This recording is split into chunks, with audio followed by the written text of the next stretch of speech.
Este vídeo es para mostrar cómo es el comportamiento del algoritmo del productor-consumidor. Dos procesos que comparten un buffer limitado o circular. En el uso del buffer compartido, el proceso fabrica un determinado dato y lo inserta en el buffer. El proceso consumidor retira del buffer los elementos insertados por el productor. En este tipo de problema es necesario evitar que ocurra alguna de las siguientes situaciones. En este problema existen dos tipos de recursos: los elementos situados en el buffer y los huecos donde situar nuevos elementos. Cada uno de estos recursos se representa mediante un semáforo.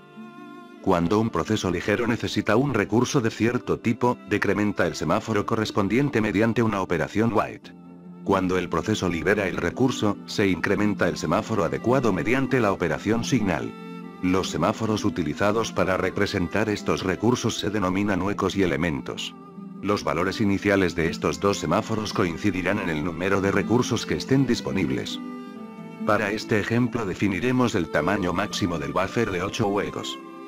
Si quisiéramos ejecutar el algoritmo del consumidor, empezaríamos en posición 0, entraríamos al wait, mandándole elemento como parámetro, elemento es 0 menos 1. Elemento ahora es menos 1. Ahora entramos en el if. Si elementos que es menos 1 es menor que 0. Esto es verdadero, por lo cual se bloquea el proceso. Esto pasa porque la función consumir no tiene ningún dato que consumir. Y se quedará en espera hasta que reciba un signal de productor. Ahora ejecutaremos la función productor. Iniciamos en la posición 0, el buffer está vacío.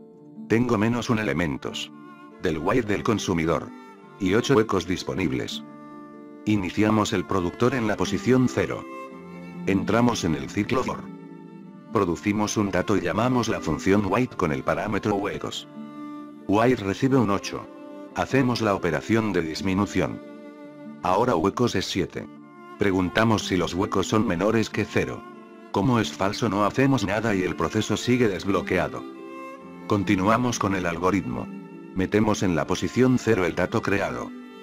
Después a posición le asignamos posición más 1, mod, el tamaño del buffer, que para nuestro ejemplo sería 8, el resultado es 1. Ahora estamos en la posición 1. Tenemos un dato insertado en la posición 0.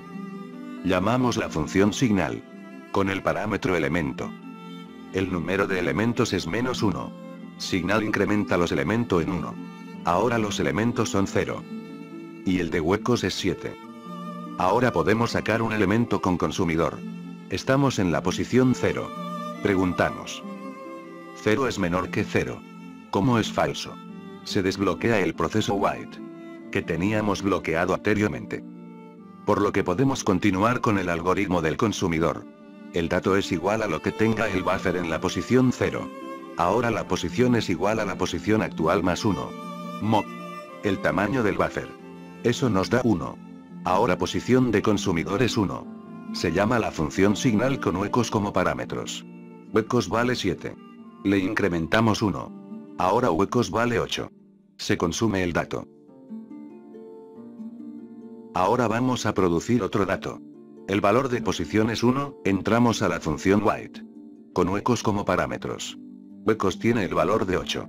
Le restamos 1, ahora huecos vale 7. Si 7 es menor que 0. Esto es falso. Podemos continuar con el algoritmo del productor. En la posición 1. Insertamos el dato.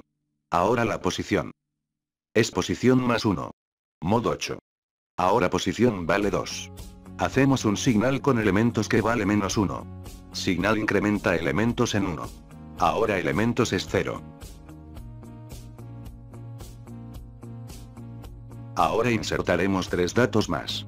Hay que aclarar que la posición del productor y la posición del consumidor son diferentes. Por ejemplo, ahora tenemos el productor en la posición 5. Y el consumidor en la posición 1. Ejecutaremos el consumidor. El número de elementos es 3. Entramos al wait con elementos como parámetros. Le restamos 1 a elementos. Elementos ahora es 2. Preguntamos. Si elementos es menor que 0. Es falso, por lo que podemos seguir con el proceso. Guardamos en datos lo que tenga el buffer en la posición 1. La posición es igual a posición más 1. Mod. El tamaño del buffer. El resultado es 2. Ahora la posición del consumidor es 2. Hacemos un signal con los huecos. Huecos vale 4. Más 1. Ahora huecos vale 5. Y por último se consume el dato. Insertaremos 5 datos más, ahora el buffer está lleno y productor ya no puede insertar más datos. Porque cuando entremos al wait con huecos como parámetros, huecos va a valer 0. Menos 1, huecos quedaría en menos 1. Preguntamos si menos 1 es menor que 0. Sí. Entonces se bloquea el proceso. Productor se quedará esperando hasta que consumidor le envíe un signal avisándole que ya desocupó espacio.